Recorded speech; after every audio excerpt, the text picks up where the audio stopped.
handles of those pages, Yeah. all different. We want to ensure that you as a musician, you grow in your career and you be smarter and be better.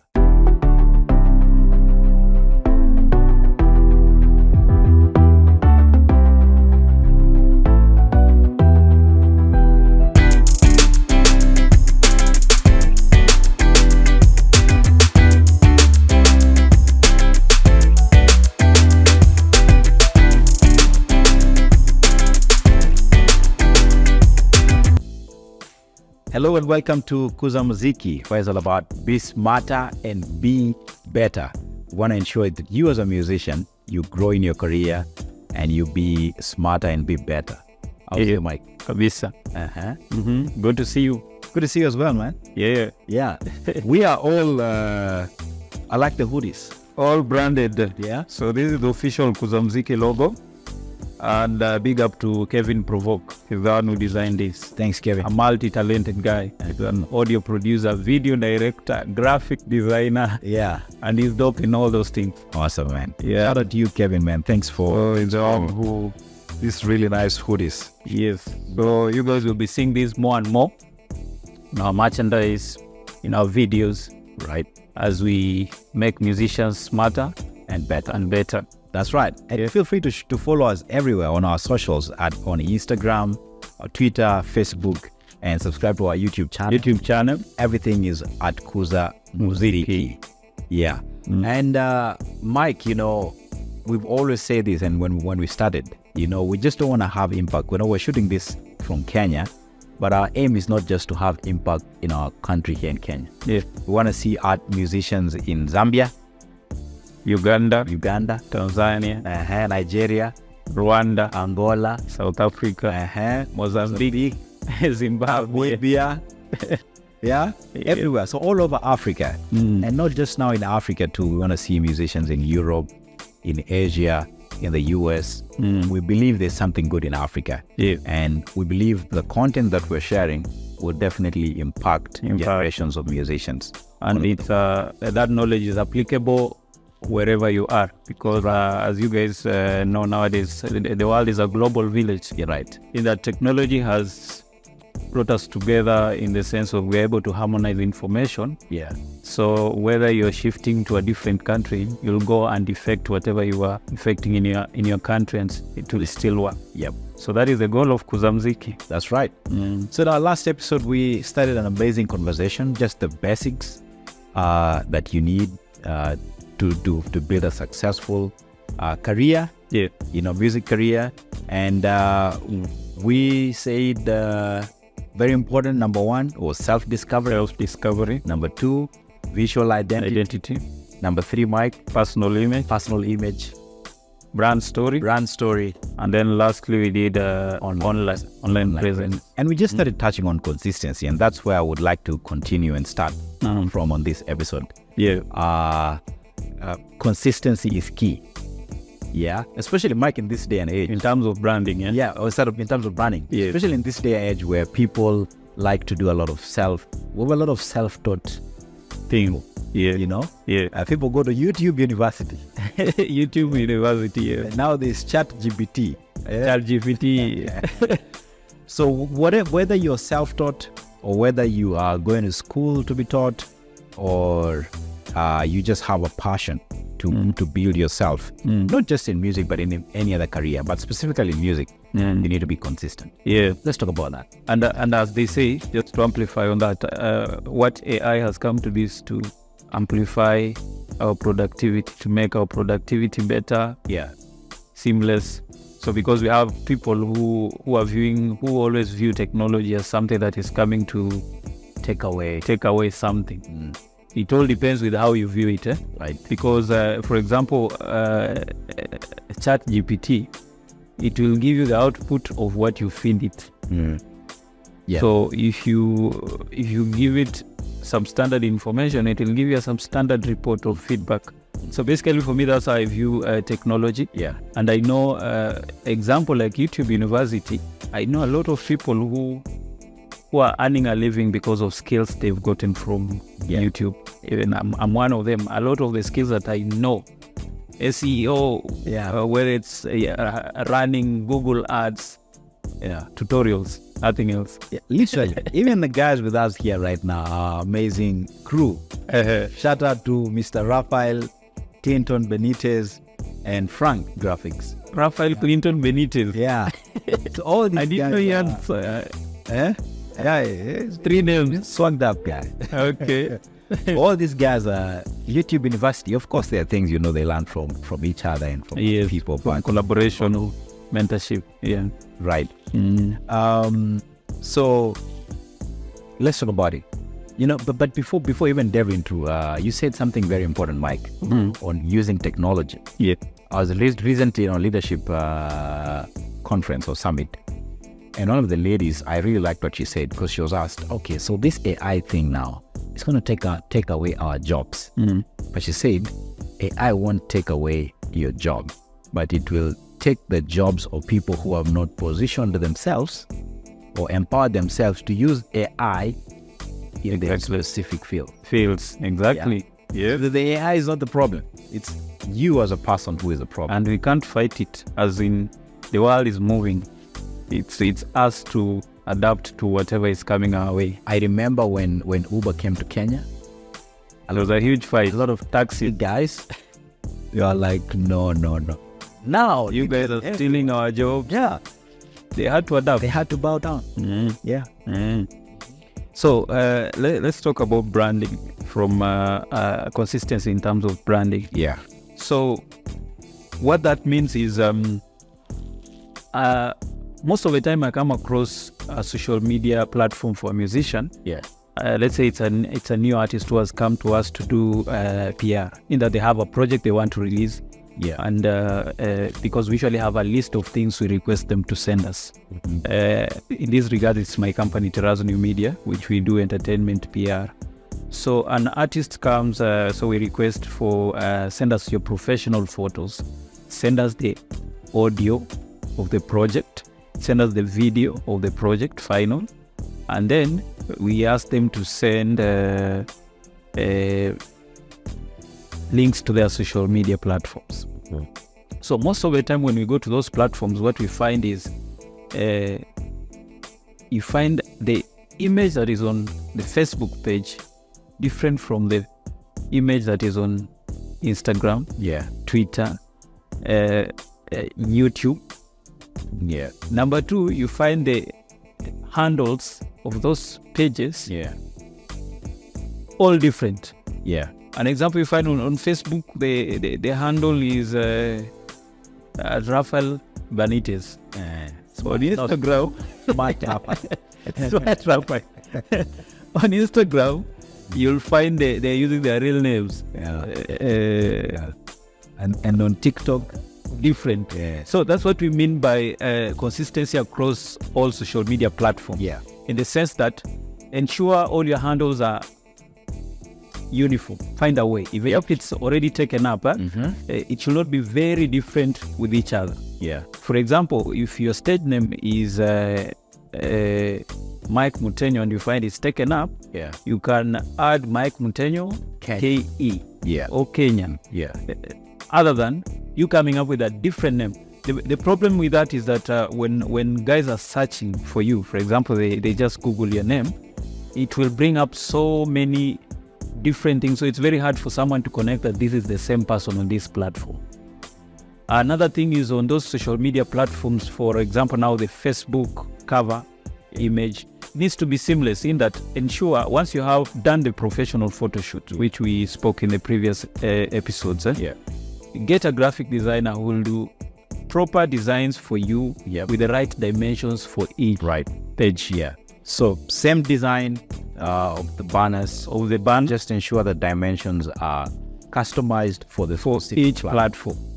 What that will solve is that you will find someone uses a cover image for YouTube, they use on Facebook, and then you find that cropped out. In that the head is a cover image, the name, but there's no head.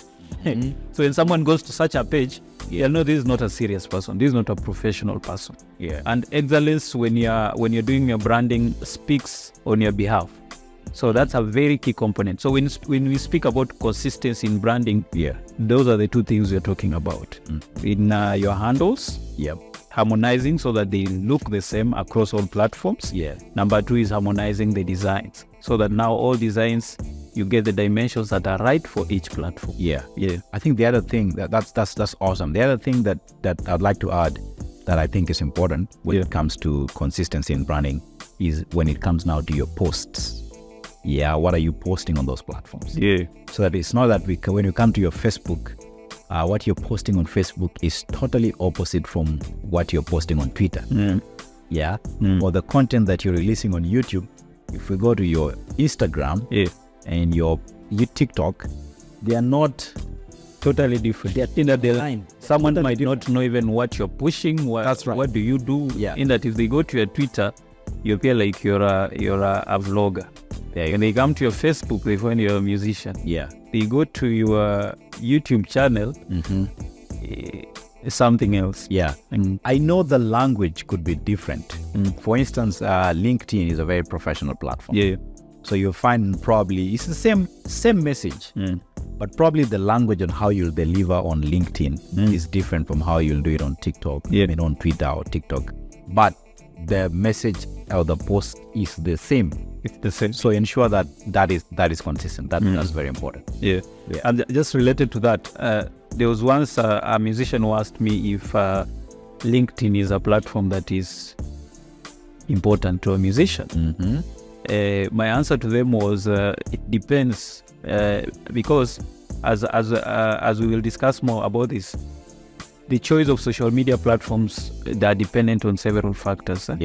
An example, if your brand represents several things, and some of those things, the only way they can be amplified is through LinkedIn. You'll need to be there. An example is there's a Kenyan artist in Kenya. There's a Kenyan artist called Octopizo. So he has a foundation, Octopizo Foundation, which does a lot of projects in Kibera, the slums where he grew up. LinkedIn works for him, and he's usually active on that platform. And most of the time, through LinkedIn, people get to know that he's also a musician because he's updating about the programs that he's doing. And through that. So you see such a brand, you can't tell him that LinkedIn is not meant for creatives. So it all boils down to now what does your brand represent and what does your brand do in the whole space. So that is what will help you in deciding which platform fits you. So figure out what's your messaging, what does your brand represent, and once you figure that out, then you'll determine which platform works well for you. Because we spoke about this in our last episode. There are musicians who are not on Facebook, and they are fine. And they are thriving. But you can't say, now because Otile Brown is not on Facebook, so now I don't need Facebook. No. So figure out what works. Probably that works for him, but so figure out also what works for you as a musician, and thrive on those channels. Because there are people who are also not on TikTok. Yet there are some musicians who are big on very huge, and it's the main channel that they use to promote, release their projects. Awesome. So consistency, very, very key. Let's go to the other thing is the music quality. And now this is where the rubber meets the road. What are you releasing to the public? And music quality touches on different things. It touches on the audio quality. It touches on the video quality. And even beyond that, it touches on all other elements, that the format, as a structure of song, all that. So you're a production guy. Have you ever been in a concert, let's say for example, and then a song is played on that stadium is in a stadium, and then a song is played, let's say the artist is performing playback, and then there's a distortion on that audio, you can't hear that artist. Have you ever experienced that? Yes, I have. What did you feel about that artist? They're not serious. They're not serious, number one. Number two, they're upcoming, so they're not ready for such a platform. Yeah. So that is usually the basic reason for if you're a musician, ensuring that your music is of quality from audio to video. An example is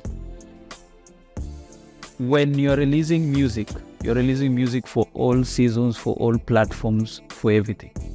So you can't say that since I'm a new artist, I'm starting out. Yeah.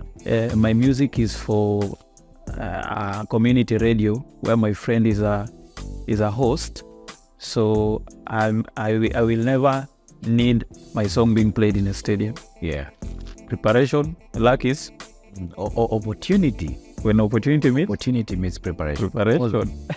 Always. Yeah. So by us talking about the quality, that is where we begin. So MP3 most of the time is the type of audio format that is used.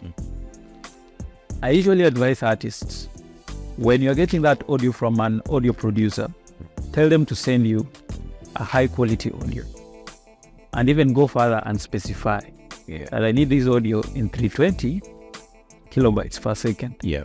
So the reason for that 320 is so that whether someone goes to convert that audio into a lesser so that it becomes a smaller version, that's their own. But you send them a quality audio. Right. And we have stations that specify that. That is radio stations, DJs who specify, send me the original file that you received from the audio producer. Yeah. Now, I have artists who usually say, an example is when Rick Ross releases a song, does he usually send you the 320? Yeah. KBS. Does he send? Now, the thing is, we're operating from the ideal, not the real. In the sense that you do the ideal thing, the rest will fall in place. Basically, as an artist, the main thing that needs to be always in your mind when you are promoting yourself, when you're putting your content out there, is that I'm doing my best in all aspects of my music career, so that when an opportunity comes because of this one thing that I did right, well and good. Other than you doing 99% in a substandard way, 1% in a better way, and then the opportunities that could have come because of the 99% that you're not doing right, just flow away like that. Yeah. So it's very key. Yeah. So quality is attractive. It is. So if you are presented with something that is substandard, and something that it's not that it's anything, anything that is substandard, it's not attractive to the eyes, it's not attractive to the ears at all. So as a musician, you want to ensure that and quality is tied together with excellence. Yes, it is. Yeah. And both of them are visually very attractive. People want to work with excellent people. People want to work with people who, that quality is very important. Just related to that. Yeah. Just to amplify what you're saying. Yeah. So in the music business, we have people called A&R, artist repertoire. Yes. So these are people who scout talents and connect them with labels, connect them with producers, connect them, and I happen to be one of them. So for me, I'm usually very keen when I come across a new artist, or someone refers an artist to me, either they send me a link of their music. For me, the quality of a sample of their music, because that is usually the first thing we usually ask, send me a sample of your music. Yeah.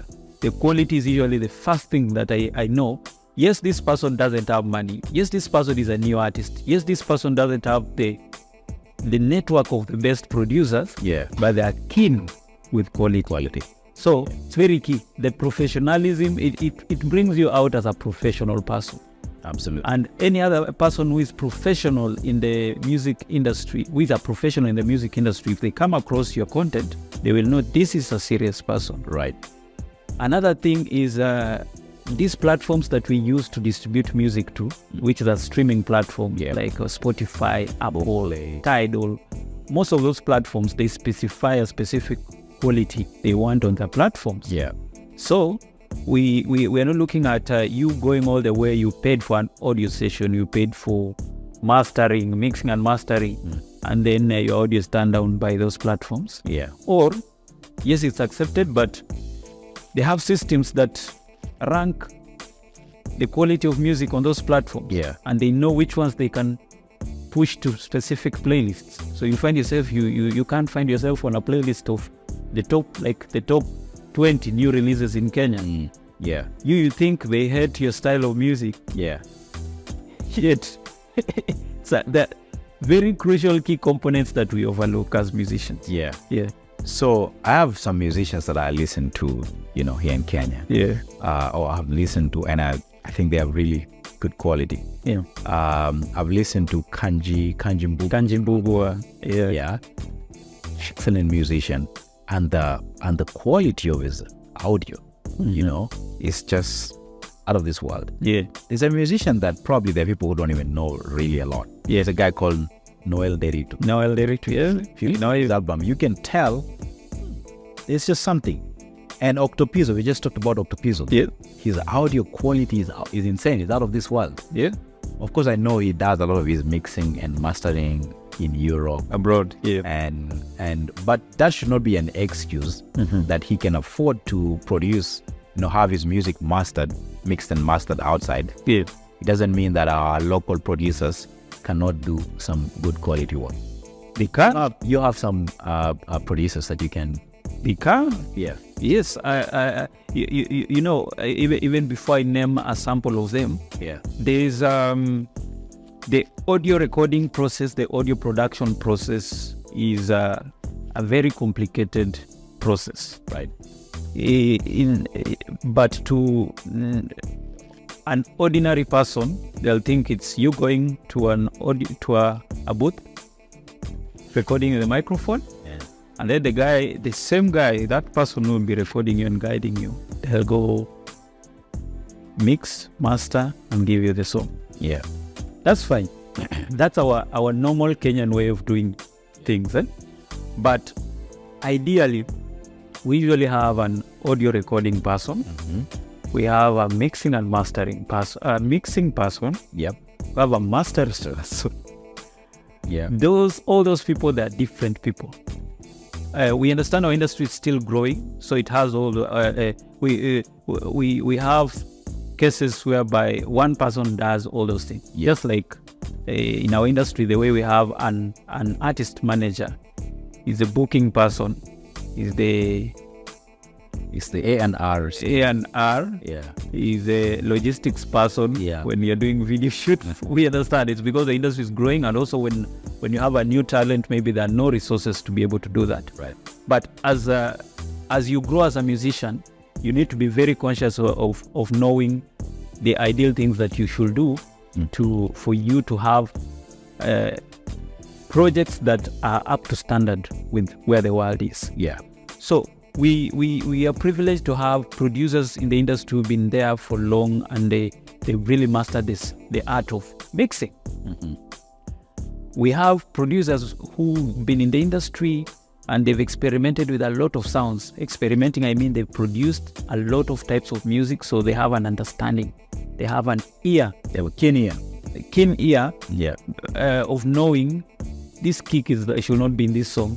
It's too extra. So it's bringing noise. I need to rearrange this song. So we have producers who do mixing and mastering. We have like Lucas Ogopa. He's he's transitioned into that space in the sense that nowadays he does a lot of mixing and mastering. Yeah. He doesn't record. In that you record with your producer. Yeah. And then now he'll be sent the audio files. Yeah. He'll do the mixing and mastering.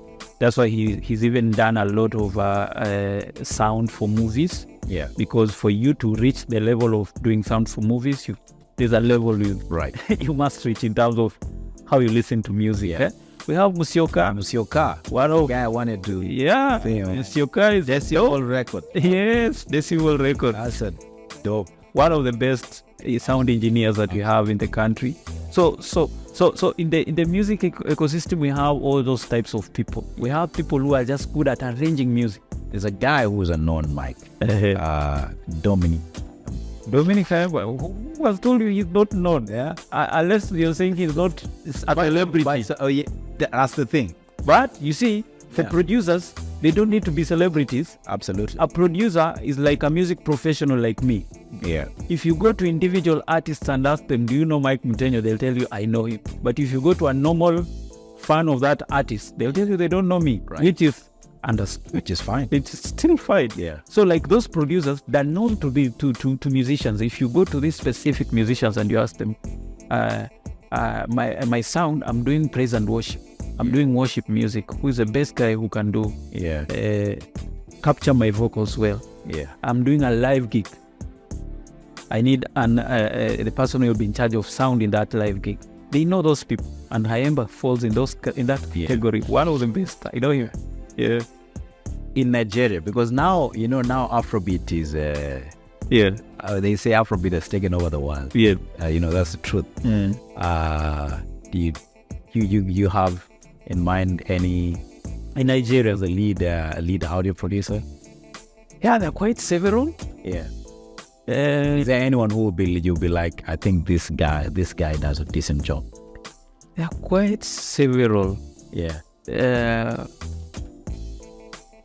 What's the name of this guy who sang "Allow Me to Enjoy Myself"? This guy. Allow me to enjoy myself. He sang the song. You mean the producer? He's the producer to it. What's his name? Techno is a producer. He's been there for long. Talent. Even there's a hit song he did for Davido when he was coming out. Yeah. We have Chris Beats. He's done huge songs over there. We have just that those names have the time that I need those names, they've gone. Yeah. Like this. Yeah. But then they have some dope producers over there.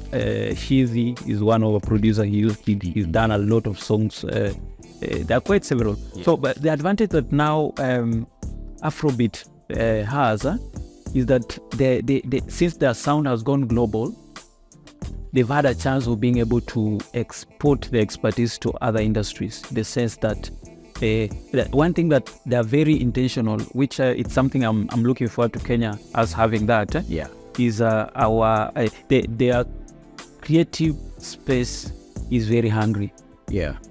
From the artists, from the producers to the video directors, like TG Omori, the video director right now, he's done crazy videos. The reason these people, they're hungry in knowing what's going on in other industries. They're very hungry in knowing what's working in those industries and just fine-tuning what they do. They travel widely. Mike, they go to countries just to visit. Let me tell you. To do projects. Let me tell you a story. So I was in the UK recently. Yeah. And I found myself, there's a day I was in a park. And this guy had like this Bluetooth speaker. He was playing music. Yeah. And guess the music. He was playing music from Africa. And guess what I was playing? Nigerian music. Yeah. I only had one Kenyan song. Sauti Sol. Sauti Sol. Okay. The rest was Afrobeat. And then there's a day again I was like in a neighborhood. Yeah. And music was playing so loudly. It was African music. It's like, these guys are playing African music. Afrobeat. Yeah. Nothing wrong, but I think African countries, Kenyan musicians, South Africa is also doing very well. Yeah. With their Amapiano. Yeah. But Bongo, people from Mozambique, from Rwanda, I think it's high time we, just borrow a leaf. And not say, why are these people playing a lot of Afrobeat? We should ask ourselves, why? Okay, why? And it comes, they're being played all over the world. And what can we do to also be played all over the world? Because it's possible. It's possible, and sometimes you see, for me, from my point of view of how I view things, I don't like excuses. The sense of our music is not doing well because of this. Yeah. Yes, we have those reasons, but the thing is, look at the why. Why is it working? Not why is ours not working? Right. And it's not a matter of sound, because we've had that conversation whereby that you Kenyans, Afrobeat is a mainstream, so Afrobeat has a commercial appeal because it's sung in English. There are a lot of huge Afrobeat songs that are not sung in. I don't even understand what they say. Yes, a lot of artists like Olamide, he sings in his dialect. I don't know if it's Yoruba or Igbo. I don't know which language it is, but they have huge songs. Even Burna Boy, song called Sumba what? Zumba. Yeah. No. I don't know What he's singing. I don't know what he's saying. But it's a world hit. Yeah. So the thing is, and it's good that you've mentioned Sauti Sol in that conversation of you listening to their songs when you're in the UK. Yeah. By them widely traveling, it exposed them to experimenting with a lot of sounds. Mm-hmm. And a lot of sounds is they go back to their roots, Yeah. and craft something for the world using their roots. And it's something they perfectly hacked. And their brand is a perfect Kenyan brand that you can say, if it's going global, it's just getting to understand how do this industry package their sound, as in like a piano. Yeah. In that it's a sound, it's not the language. Yeah. That's why even Tanzanians have been able to borrow. They sing in Swahili, but they're doing a piano, the sound. Right. You see, Mm. and it's a sound that is still owned by South Africa. Yeah. You see, so I know we deviated because we're talking about audio, but it's still linked with that. Because Quality. It's quality is a part of it. The quality is from the structure. It is from the level of expertise and excellence that the people who are involved in the production of that audio is very key. And it's something that from the onset, whether you are a new artist, you need to be very conscious of that. yeah. And wanting the best for yourself in terms of audio. Yeah. So whether you're a new artist starting out to get into music, ensure that your quality is very important to you. Ensure that what you're producing, what you're releasing to the market, audio or visuals or video, is very high quality.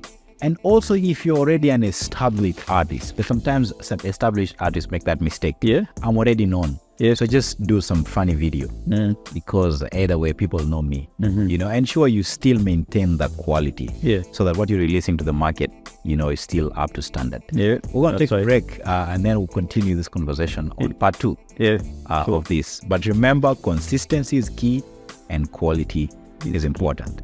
This is KUZA MZIKI. Be smarter, Be better. see you on the next episode.